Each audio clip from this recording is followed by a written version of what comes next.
लोग इसमें polar coordinates का चैप्टर शुरू करेंगे और देखेंगे हम डिफरेंट टाइप्स के जो है कैसे, जैसे हमारा स्ट्रेट लाइन है, सर्किल्स वगैरह हैं, इन सब के इक्वेशन को हम कैसे पोलर कोऑर्डिनेट्स में रिप्रेजेंट कर सकते हैं। और भी बहुत हम लोग कोनिक्स वगैरह के भी इक्वेशन देखेंगे कि इसको कैसे पोलर कोऑर्डिनेट्स में या पोलर फॉर्म में कैसे रिप्रेजेंट किया जा सकता है।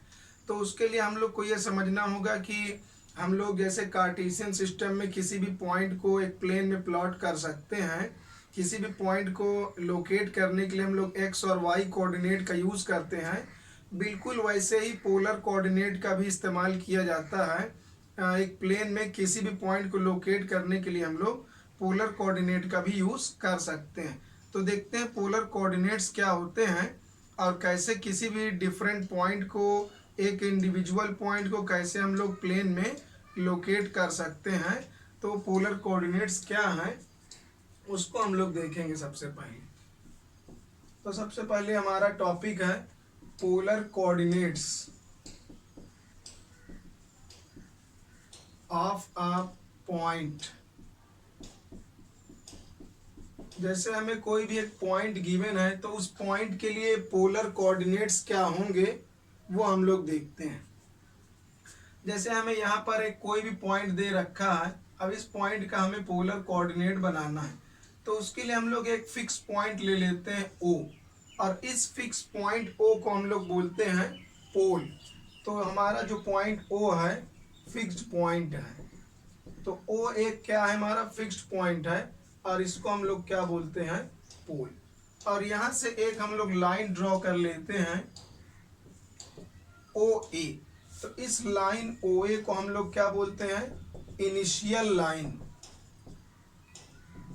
लाइन OA को हम लोग इनिशियल लाइन बोलते हैं। उसके बाद अब जैसे हमारा ये एक कोई भी आर्बिट्ररी पॉइंट है, इस पॉइंट का हमें लोकेशन बनाना है कि ये पॉइंट का हम लोग कोऑर्डिनेट कैसे लिखें। तो x और y की जगह पर हम लोग यहाँ पर r और थीटा का यूज करके इसका कोऑर्डिनेट बनाएंगे।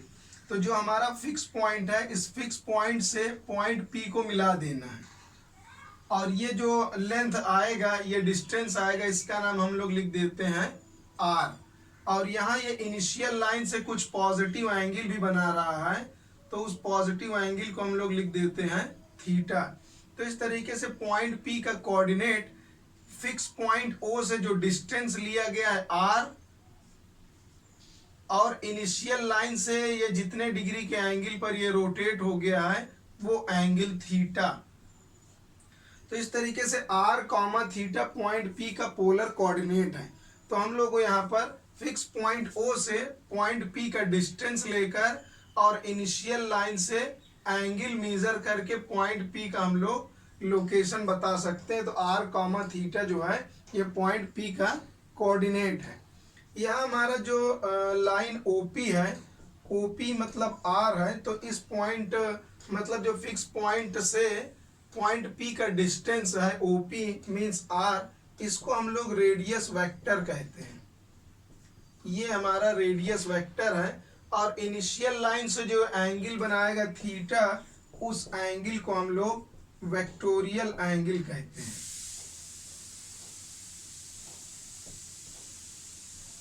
तो ये हमारा वेक्टोरियल एंगल होता है थीटा। तो इस तरीके से हम लोगों ने जाना पोल क्या है, जो फिक्स पॉइंट है जहाँ से सारे मेजरमेंट लिए जाएंगे वो हमारा पोल होगा। और ये जो लाइन है हमारी, ये इनिशियल लाइन है, और ये जो एंगल हम मेजर करेंगे ये वेक्टोरियल एंगल होगा।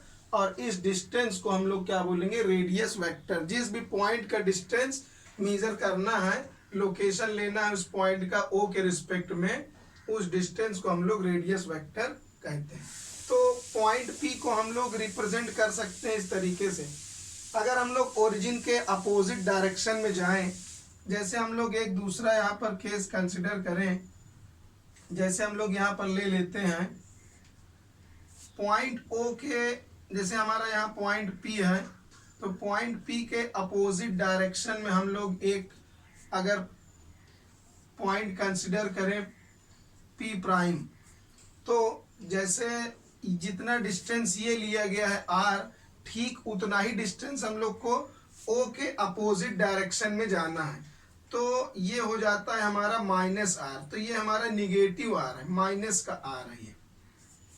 तो इस तरीके से हम लोग माइनस आर भी ले सकते हैं, तो इसका कोऑर्डिनेट हो जाएगा माइनस आर कॉमा थीटा। तो हम लोग ऐसा कोऑर्डिनेट भी ले सकते हैं अगर ये ओ के अपोजिट डायरेक्शन में है। तो यहाँ एक ध्यान देने की बात ये है कि जो हमारा ओपी है वो ओपी प्राइम के इक्वल है, दोनों का लेंथ इक्वल है लेकिन डायरेक्शन का सेंस अपोजिट है। तो इधर तरफ जा रहे हैं तो पॉजिटिव ले रहे हैं और इधर जा रहे हैं तो हम लोग ओ के अपोजिट डायरेक्शन में अगर आ गया तो हम लोग इसको निगेटिव ले रहे हैं। तो पी का कोऑर्डिनेट अगर आर थीटा है तो पी प्राइम का कोऑर्डिनेट माइनस का आर थीटा होगा। अब उसके बाद हम लोग देखते हैं कि जो हमारा एंगल होता है थीटा, उसके दो नोटेशन है। अगर हम लोग इसको एंटी क्लॉकवाइज मेजर करते हैं तो उसको हम लोग लेते हैं पॉजिटिव, और अगर क्लॉकवाइज लेते हैं तो लेते हैं निगेटिव। तो इस तरीके से एंगल के लिए हमारे पास दो कन्वेंशन हो गए, एक एंटी क्लॉकवाइज पॉजिटिव और एक क्लॉकवाइज मतलब निगेटिव। और उसी तरीके से अगर ओ के हम इस डायरेक्शन में जा रहे हैं तो पॉजिटिव आर ले रहे हैं और ओ के अपोजिट डायरेक्शन में जा रहे हैं तो निगेटिव आर। तो इस तरीके से आर के भी दो कन्वेंशन हो गए, पॉजिटिव और निगेटिव। तो दो एंगल के लिए कन्वेंशन है और दो एंगल जो है दो कन्वेंशन हो गया हमारा आर के लिए। तो इस तरीके से 2 × 2 मतलब 4 टोटल जो है मेथड्स हो गए हम लोग के पॉइंट पी को रिप्रेजेंट करने के लिए। तो पॉइंट पी को लोकेट करने के लिए हम 4 टाइप से कोऑर्डिनेट को लिख सकते हैं। तो जैसे हम लोग पॉसिबल कोऑर्डिनेट्स ऑफ पी लिखना चाहें तो वो क्या क्या हो सकते हैं देखते हैं। मीन्स पी के कोऑर्डिनेट को और दूसरे तरीके से भी रिप्रेजेंट किया जा सकता है। तो पॉसिबल कोऑर्डिनेट्स ऑफ पी, तो पी के पॉसिबल कोऑर्डिनेट्स क्या क्या हो सकते हैं वो हम लोग देखेंगे। एक तो हमारा जैसे ये लिखा हुआ है आर थीटा, तो पी का कोऑर्डिनेट हम लोग लिख रहे हैं पी के लिए, तो एक तो आर कॉमा थीटा होगा। दूसरा हम लोग ये कर सकते हैं कि अगर हम लोग यहाँ से करके एंटी क्लॉकवाइज एंगल रोटेट करके यहाँ आ सकते हैं। अगर हम एंगल का मेजरमेंट लेना शुरू करें यहाँ से और एंटी क्लॉकवाइज मीन ये क्लॉकवाइज डायरेक्शन में अगर हम लोग जाएं, ये एंटी क्लॉकवाइज मेजर किया गया और ये क्लॉकवाइज सेंस में अगर हम लोग यहाँ पर जाएंगे तो हम लोग भी वहीं पर पहुंचेंगे वापस से, और वो एंगल कितना होगा 2 पाई माइनस थीटा। लेकिन हम लोगों ने एंटी क्लॉकवाइज सेंस में लिया है इसलिए इसका कोऑर्डिनेट ये एंगल यहाँ पर माइनस में हो जाएगा। तो ये पहला कोऑर्डिनेट और ये दूसरा कोऑर्डिनेट दोनों ही पॉइंट पी के कोऑर्डिनेट हैं। अब अगर हम लोग एक तरीका और है कि हम लोग अब आर को अगर निगेटिव सेंस में लेते हैं तब क्या होगा। तो अगर हम आर को निगेटिव सेंस में लें तो हम लोग यहाँ पर पहुँचने के लिए हम लोगों को थीटा एंड ये एंगल करना पड़ेगा प्लस पाई, तो theta plus pi.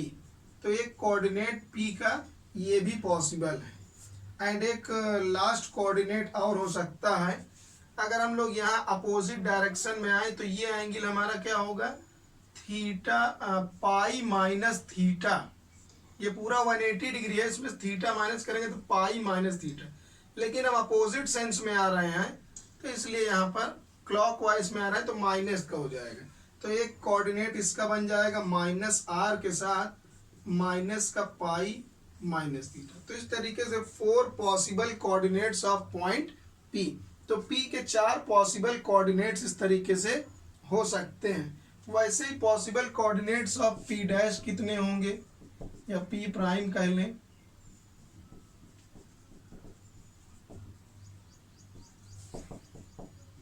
P dash, तो इसके कितने पॉसिबल कोऑर्डिनेट्स हैं। अगर हमें वो लिखना है तो बिल्कुल ऐसे ही हम लोग लिखेंगे यहाँ पर थीटा माइनस का 2 पाई माइनस थीटा एंड यहाँ पर हमारे पास है पाई प्लस थीटा और एक है ये माइनस का पाई माइनस थीटा। वो सब इसके अपोजिट में है, तो बस आर की वैल्यूज को स्विच कर देना है। बस एंगल्स को उसी ऑर्डर में हम लिख रहे हैं, थीटा माइनस का 2 pi minus theta, theta plus pi और माइनस का पाई माइनस थीटा। लेकिन जो हमारा आर पॉजिटिव है उसको निगेटिव करेंगे और निगेटिव वाले को पॉजिटिव। तो हमारा इस तरीके से पॉइंट पी डैश के कोऑर्डिनेट्स आ जाएंगे। हमने पॉजिटिव आर को निगेटिव और निगेटिव को पॉजिटिव से स्विच कर दिया है। ये वाले दोनों आर यहाँ आ गए, निगेटिव वाले और पॉजिटिव वाले हैं। तो पॉइंट पी डैश के कोऑर्डिनेट्स ये सब पॉसिबल हैं। तो इस तरीके से 4 सेट्स ऑफ कोऑर्डिनेट्स पॉसिबल है पी डैश के, और 4 सेट ऑफ कोऑर्डिनेट जो है पॉसिबल है पॉइंट पी के। इस तरीके से हो सकता है। इन एंगल्स को हम लोग ऐसे भी रिप्रेजेंट कर सकते हैं R comma 2k pi plus theta. के का कोई यहाँ पर इंटीजर हो सकता है, पॉजिटिव निगेटिव कुछ भी हो सकता है। तो हालांकि यहाँ पर के ये क्या है, कोई इंटीजर है हमारा, कि हमारा यहाँ पर एक पॉजिटिव इंटीजर होगा अगर हमें एंगल को यहाँ पर लेना है एंटी क्लॉकवाइज सेंस में। तो यहाँ के का वैल्यू कुछ भी, जैसे के का वैल्यू 1 लिखेंगे तो हो जाएगा 2 पाई प्लस थीटा, एंड यहाँ पर हम लोग 2 रख देंगे तो 2 2 या 4, तो 2 रेवोल्यूशंस हो जाएंगे। तो 2 रोटेशन लेने के बाद ये आएगा प्लस थीटा, और 3 रख देंगे, 3 रोटेशन लेने के बाद आएगा। तो वो रिपीट करता रहेगा, उससे कोई प्रॉब्लम नहीं है। तो ये जनरल फॉर्म में इसको ऐसे भी लिखा जा सकता है, लेकिन हम लोग कन्वीनियंट तरीका ये है कि हम लोग हमेशा आर कॉमा थीटा का ही यूज़ हमेशा करेंगे। ये ज़्यादा कन्वीनियंट फॉर्म है, इसलिए हमेशा यही कैलकुलेशंस के लिए और सभी डेरिवेशंस के लिए यही वाला कोऑर्डिनेट हम लोग यूज़ करेंगे। अब हम लोग इसके आगे देखते हैं कि पोलर कोऑर्डिनेट्स को और कार्टेशियन कोऑर्डिनेट्स में क्या रिलेशन है, या हम लोग कार्टेशियन कोऑर्डिनेट को कैसे पोलर कोऑर्डिनेट में चेंज कर सकते हैं, ये भी हम लोग देख लेंगे।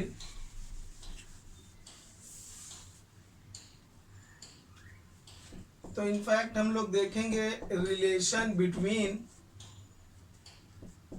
Polar and Cartesian coordinates.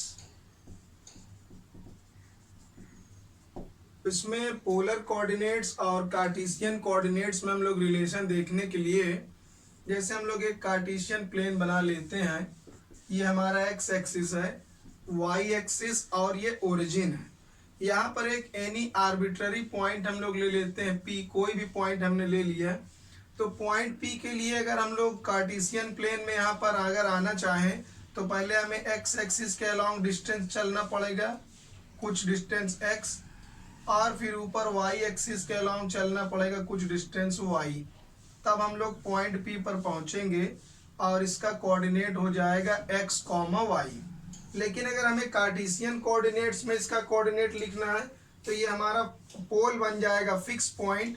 तो फिक्स पॉइंट से डायरेक्ट पॉइंट पी को मिला देना है और ये डिस्टेंस लिख देना है आर, और ये हमारा वेक्टोरियल एंगल हो जाएगा थीटा। तो इसका कोऑर्डिनेट हम लोग ये भी लिख सकते हैं पी आर कॉमा थीटा। तो पोलर कोऑर्डिनेट्स में पॉइंट पी का कोऑर्डिनेट आर थीटा है और कार्टेशियन फॉर्म में एक्स कॉमा वाई है। तो दोनों में क्या रिलेशन है वो हम लोग देखते हैं। इस ट्रायंगल का कुछ नाम लिख देते हैं, जैसे ओ पी क्यू, तो हो जाएगा in triangle O P Q. तो ट्रायंगल ओ पी क्यू में हम लोग साइन थीटा निकालेंगे। तो साइन थीटा का वैल्यू हो जाएगा परपेंडिकुलर अपॉन दिस हाइपोटेन्यूज।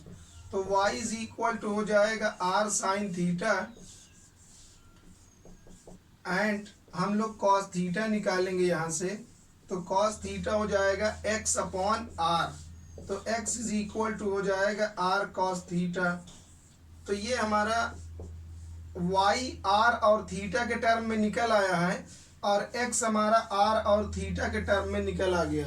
तो इस तरीके से जो r और थीटा पोलर कोऑर्डिनेट्स थे वो हमारे कार्टेशियन कोऑर्डिनेट से कनेक्ट हो गए।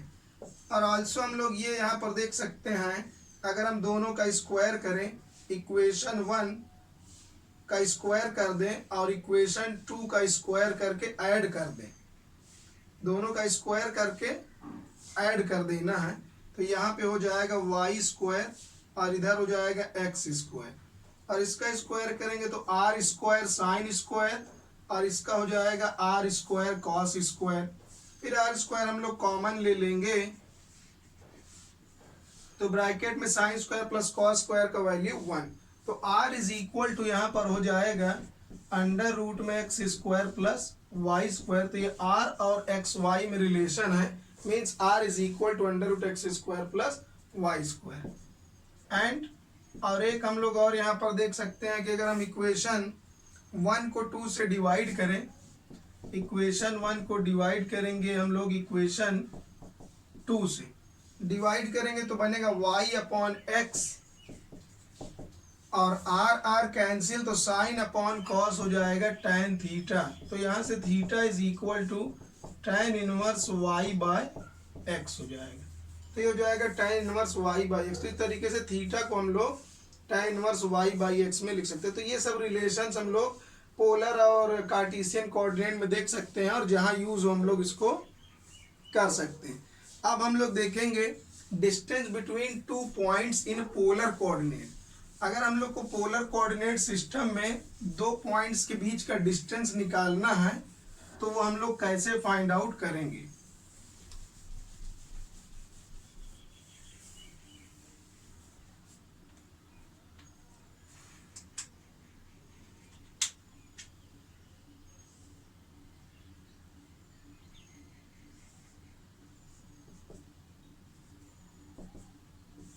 जैसे हम लोग यहाँ पर दो पॉइंट ले लेते हैं। एक पॉइंट हमने यहाँ पर ले लिया P। इस पॉइंट का पोलर कोऑर्डिनेट हमारा है r1 थीटा 1, और यहाँ एक पॉइंट हमने ले लिया Q। इसका कोऑर्डिनेट है r2 कॉमा थीटा 2। ये हमारा हो गया। मीन्स क्या है, इसका मतलब कि जो हमारा पॉइंट P है उसका ओरिजिन से डिस्टेंस है r1 और पॉइंट Q का ओरिजिन से हमारा डिस्टेंस है r2। इसका वेक्टोरियल एंगल थीटा 1 है, मीन्स ये एंगल हमारा थीटा 1 है, और इस वाले का वेक्टोरियल एंगल थीटा 2, मीन्स ये एंगल हमारा थीटा 2 है। तो ये एंगल कितना बचेगा हमारा थीटा 2 माइनस थीटा 1। तो ये बीच का जो एंगल हो जाएगा ये थीटा 2 माइनस थीटा 1 होगा। हम लोगों को फाइंड आउट करना है, हम लोग इसमें निकालना चाहते हैं डिस्टेंस बिटवीन टू पॉइंट्स। दो पॉइंट्स के बीच हम लोग डिस्टेंस कैसे फाइंड आउट करें। मीन जो हमारा डिस्टेंस है ये PQ डिस्टेंस हम लोग कैसे निकालेंगे। तो उसके लिए हम लोग in triangle OPQ applying cosine formula, हम लोग इसमें अप्लाई कर देंगे cosine formula. Cosine formula apply करेंगे तो ये हम लोग को बीच का एंगल पता है, तो यहाँ पे लिखेंगे cos of theta 2 minus theta 1 is equal two adjacent sides का स्क्वायर होता है r1 का स्क्वायर प्लस r2 का स्क्वायर माइनस अपोजिट साइड का स्क्वायर, मीन्स PQ का स्क्वायर अपॉन में 2 टाइम्स r1 इंटू r2। हम लोगों को निकालना है PQ का वैल्यू, तो हम लोग इसको इधर मल्टीप्लाई कर देंगे। तो 2 times r1 r2 cos of theta 2 minus theta 1 is equal to r1 square plus r2 square minus PQ square. PQ square is equal to हमारा हो जाएगा r1 square plus r2 square minus 2 times r1 r2 cos of theta 2 minus theta 1। दिन square को हम लोग इधर ले आके अंडर रूट बना सकते हैं। तो PQ हमारा जो डिस्टेंस है वो ऐसे आ जाएगा। तो हम लोग को कभी भी डिस्टेंस फाइंड आउट करना है दोनों पॉइंट्स का, तो दोनों के वेक्टोरियल एंगल्स के स्क्वायर का sum minus 2r1 r2 and the angle between them का कोसाइन, और उन दोनों पॉइंट्स के बीच के वेक्टोरियल एंगल्स के बीच का जो हमारा ये रेडियस वेक्टर है, इन दोनों रेडियस वेक्टर्स के बीच का जो एंगल होगा उसका कोसाइन ले लेना है। तो इस तरीके से दो पॉइंट्स के बीच का हम लोग डिस्टेंस पोलर कोऑर्डिनेट्स में निकाल सकते हैं। अब इसके आगे हम लोग देखेंगे एरिया ऑफ ट्रायंगल हम लोग कैसे फाइंड आउट करेंगे इन द पोलर कोऑर्डिनेट। अगर हम लोग को इसके तीनों वर्टिसेस के कोऑर्डिनेट्स दिए हुए हैं तो एरिया ऑफ अ ट्रायंगल हम लोग निकालेंगे in polar coordinates. Polar coordinates की मदद से हम लोग एरिया ऑफ अ ट्रायंगल निकालेंगे when vertices of triangle are given, जब उसके तीनों वर्टेक्स हमें दिए हुए हैं, जैसे ट्राइंगल के तीनों वर्टेक्स का कोऑर्डिनेट हमें दिया है पोलर फॉर्म में, तो उसका हम लोग एरिया हम लोग कैसे फाइंड आउट करेंगे। तो उसके लिए हम लोग एक ट्राइंगल बना लेते हैं। जैसे हमारे पास एक ये ट्राइंगल हमने बना लिया, अब यहाँ इसके लिए कहीं फिक्स पॉइंट भी होगा और कोई इनिशियल लाइन भी हम लोग बना लेते हैं ओ ए। इसका नाम जैसे हमने लिख दिया ए, और ये हमारा हो गया बी और ये सी। ए का कोऑर्डिनेट हम लोग लिख देते हैं r1 थीटा 1 और बी का कोऑर्डिनेट लिख देते हैं r2 theta 2 and this r3 theta 3। और उसके बाद हम लोग इसका एरिया निकालना चाहते हैं कि इसका एरिया क्या होगा।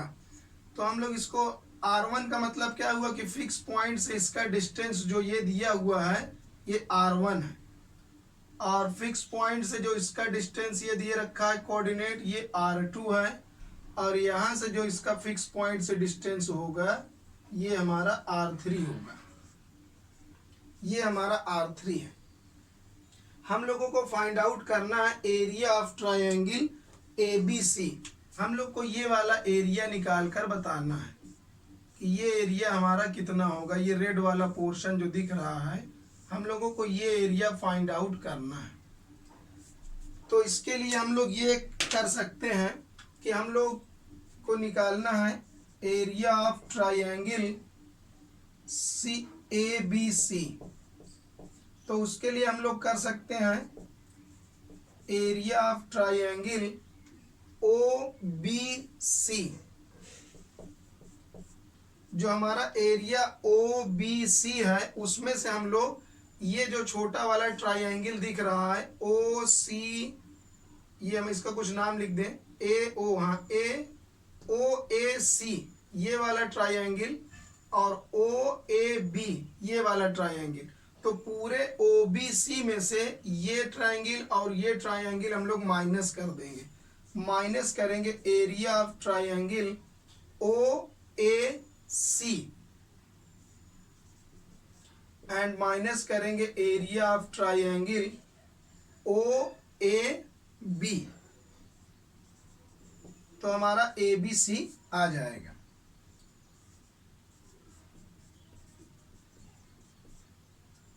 तो हम लोग एरिया ऑफ OBC कैसे निकाल सकते हैं उसको हम लोग इधर कर लेते हैं।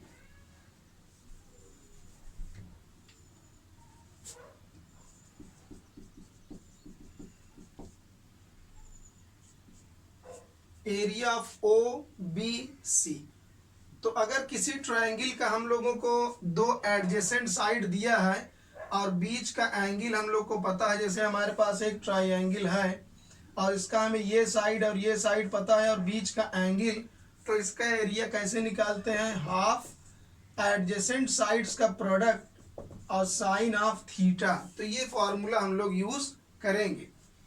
तो हम लोग यहाँ पर देखते हैं कि हमारा ये एंगल जो बना हुआ है, ये एंगल हमारा यहाँ पर है थीटा 2, और ये वाला एंगल हमारा जो ये बना हुआ ये थीटा 1 है, और ये पूरा जो एंगल है ये थीटा 3 है। तो हम लोगों को निकाल कर देखना है कि एरिया ऑफ COB क्या होगा। तो एरिया ऑफ COB निकालने के लिए हमारे पास एडजेसेंट साइड्स हैं R3 एंड R2, तो ये हो जाएगा 1/2 R2 R3 एंड साइन कितना होगा इनके बीच का, ये हमारा थीटा 3 है। थीटा 3 में से हम लोग थीटा 2 माइनस करेंगे तो बीच का ये एंगल हमारा इतना एंगल हमारा आ जाएगा जो कि COB के लिए है। तो हम लोग कैसे निकालेंगे इसको, थीटा 3 माइनस थीटा 2, तो ये हो जाएगा थीटा 3 माइनस थीटा 2 और माइनस का हाफ। फिर एरिया निकालना है OAC OAC के लिए हमारे पास एडजेसेंट साइड्स कौन कौन सी हैं?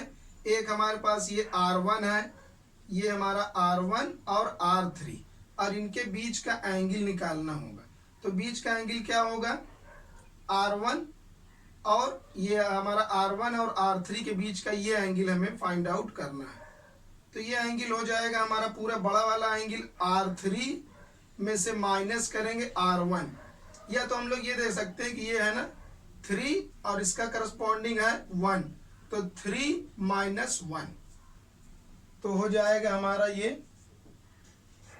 R1 R3 and sine of theta 3 minus theta 1, और माइनस का एक और ट्राइंगल हमारा बचा है, ये वाला नीचे वाला R1 R2 वाला, तो 1/2 R1 R2 साइन। अब हम लोग को ये और ये निकालना, तो इनके बीच का एंगल हमारा ये है, ये एंगल कैसे निकलेगा?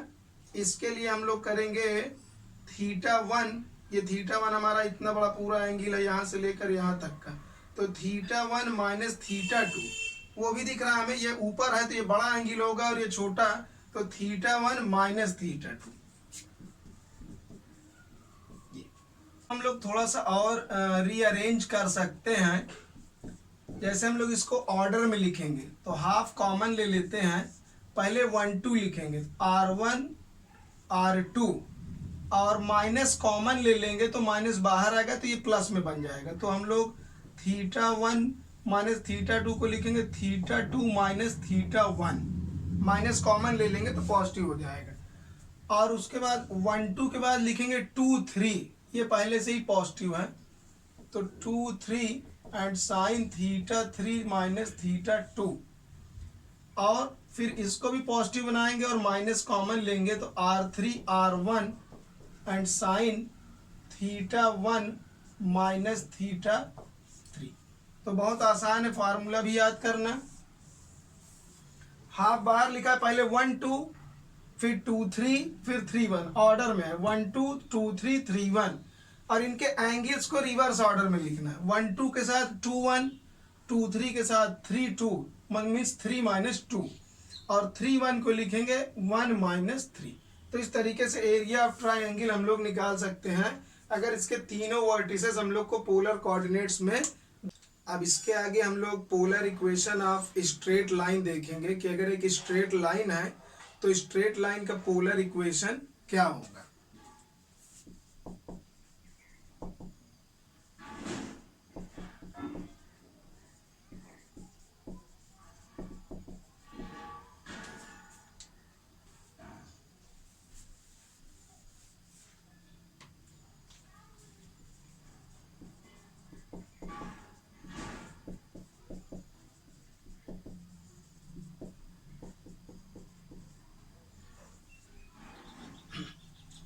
तो अब हम लोग इसमें देखेंगे इक्वेशन ऑफ स्ट्रेट लाइन क्या होता है, कि एक स्ट्रेट लाइन का पोलर इक्वेशन हम लोग कैसे करेंगे वो हम लोग इसमें निकाल कर देखेंगे। तो उसके लिए जैसे हम लोग यहाँ पर एक ड्रॉ कर लेते हैं कि हमारे पास इनिशियल लाइन है, ये हम लोग एक इनिशियल लाइन ड्रॉ कर लेते हैं OA, और हमारे पास एक कोई भी एक लाइन है, इस लाइन का इक्वेशन हम लोगों को पता लगाना है कि ये जो लाइन हम ड्रॉ कर रहे हैं इस लाइन का इक्वेशन क्या होगा। जैसे लाइन है, इस लाइन का हम नाम लिख देते हैं PQ, तो इस लाइन PQ का इक्वेशन क्या होगा ये हम लोगों को पता लगाना है।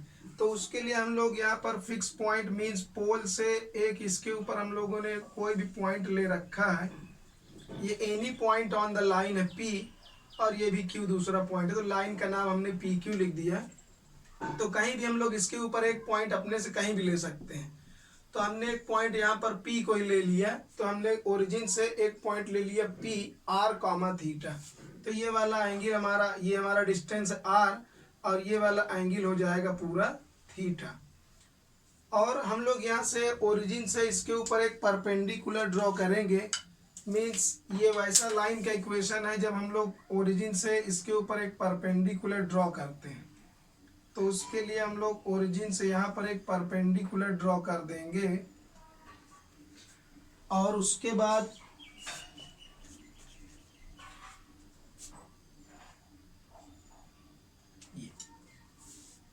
यहाँ से ओरिजिन से जो परपेंडिकुलर इसके ऊपर डाला गया है उस परपेंडिकुलर डिस्टेंस का नाम हम लिख देते हैं P। और ये जो परपेंडिकुलर इनिशियल लाइन के साथ एंगल बनाएगा उसका नाम हम लिख देते हैं अल्फा। तो हम लोगों को इक्वेशन ऑफ PQ निकाल कर बताना है कि PQ का इक्वेशन क्या होगा। तो बहुत सिंपल है, उसके लिए हम लोग करेंगे in triangle OPN, triangle OPN में हम लोग देंगे तो ये वाला एंगल हमारा कितना हो जाएगा, एंगल PON। एंगल PON क्या होगा, थीटा माइनस अल्फा। थीटा में से अल्फा माइनस करेंगे तो ये एंगल हमारा आ जाएगा। तो ये वाला एंगल हमारा जो होगा वो होगा थीटा माइनस अल्फा। तो हम लोग कर रहे हैं इन ट्रायंगल OPN में, तो इसमें हम लोग अप्लाई करेंगे कॉस ऑफ थीटा। तो कॉस थीटा के लिए होगा base upon hypotenuse means ON upon OP। तो ON इज इक्वल टू हो जाएगा OP कॉस थीटा।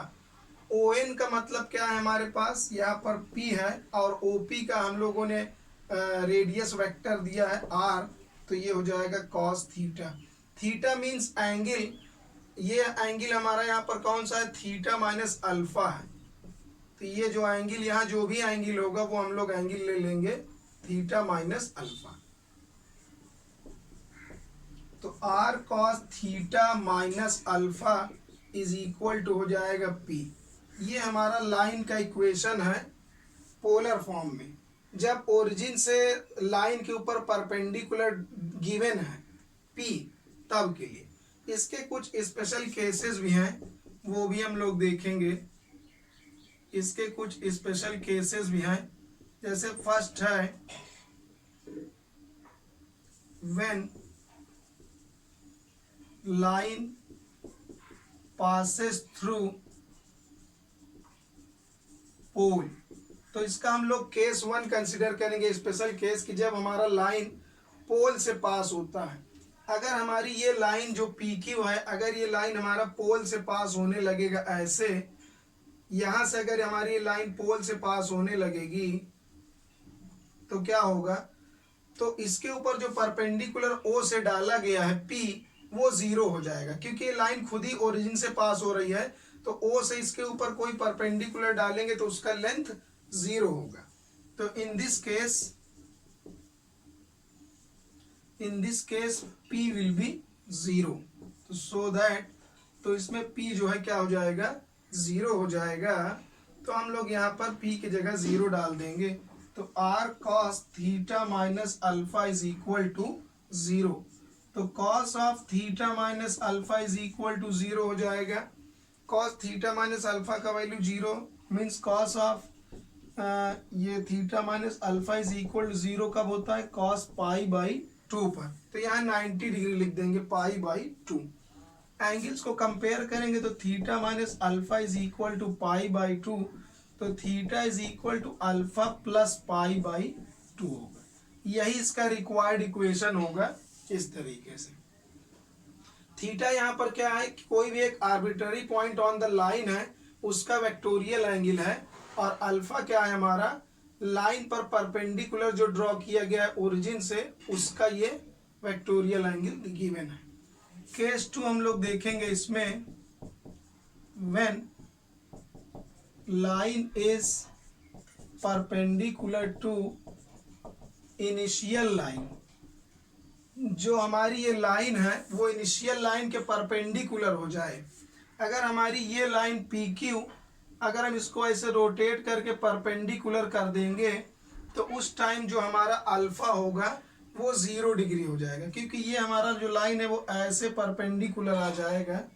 यहाँ पर मान लेते हैं कि हमारी लाइन इसके परपेंडिकुलर बन जाती है।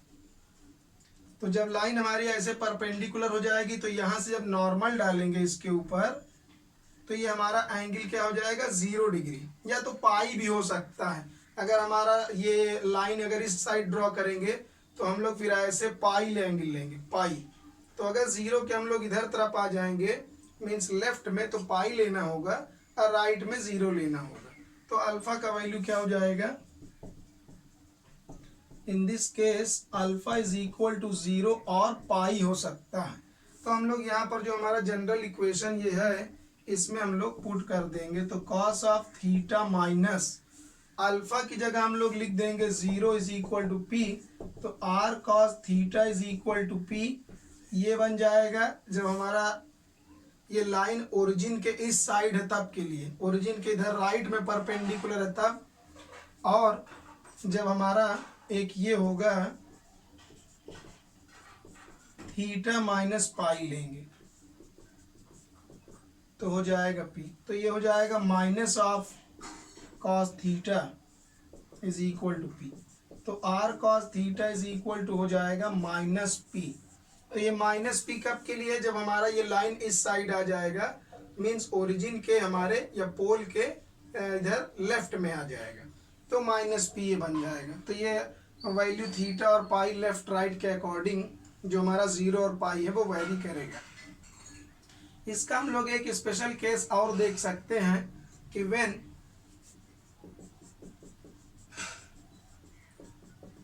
Line is parallel to initial line,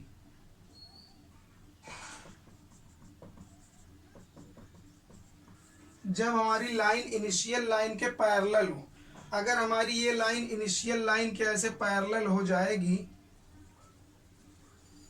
ये हमारी लाइन है इसके पैरेलल हो जाएगी इनिशियल लाइन, तो जब यहाँ से हम इसके ऊपर इसको हम और आगे भी एक्सटेंड कर सकते हैं, जब यहाँ से परपेंडिकुलर डालेंगे तो अल्फा का वैल्यू इस केस में कितना हो जाएगा 90 डिग्री हो जाएगा। तो इस केस में अल्फा का वैल्यू हमारा होता है 90 डिग्री पाई बाई 2 हो जाएगा। तो हम लोग यहाँ जनरल फॉर्म लिख देंगे पाई बाई 2। तो cos theta minus pi by 2, या तो पाई बाई 2 माइनस थीटा, कॉस का एंगल निगेटिव है कोई दिक्कत नहीं, तो थीटा माइनस पाई बाई 2 हो जाएगा साइन थीटा, क्योंकि थीटा माइनस पाई बाई 2 या pi by 2 minus theta cos के लिए सेम होगा, तो ये बन जाएगा R sine theta is equal to P. तो R sine theta is equal to P इसके पैरेलल लाइन है। हम लोग अल्फा की जगह माइनस पाई बाई 2 भी ले सकते हैं अगर हमारी ये लाइन इसके बिलो है, मीन्स ओरिजिन के अगर बिलो होगी तो हम लोग ऐसे क्लॉकवाइज मेजर करके आएंगे, तो यहाँ पर अल्फा का वैल्यू हमारा उस केस में माइनस का पाई बाई 2 हो जाएगा। तो माइनस का यहाँ पर हम लोग पाई बाई 2 लिख देंगे तो हो जाएगा माइनस ऑफ साइन थीटा। तो अगर हम अल्फा की जगह माइनस पाई बाई 2 लें तो ये बन जाएगा R sine theta is equal to minus P. तो हम लोग को यहाँ माइनस रखना पड़ेगा, तो माइनस थीटा और माइनस ये, तो साइन 90 प्लस थीटा करेंगे, मीन्स कॉस 90 प्लस थीटा, तो माइनस साइन थीटा आ जाएगा। तो R sine theta is equal to minus P बन जाएगा।